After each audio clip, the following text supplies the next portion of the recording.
Welcome to Luca and Miguel. Enjoy the video. In this video, I will show how to disconnect Audi A6 battery.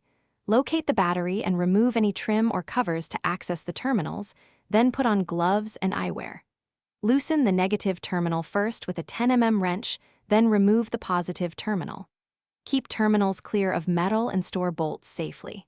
If your car has a battery in the trunk, use shorter extensions and take care when lifting.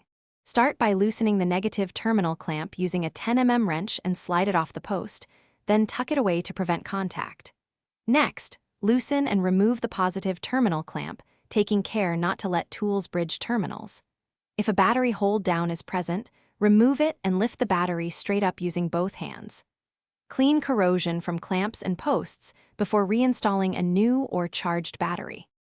Keep a fire extinguisher nearby and work in a well-ventilated area to disperse any hydrogen gas.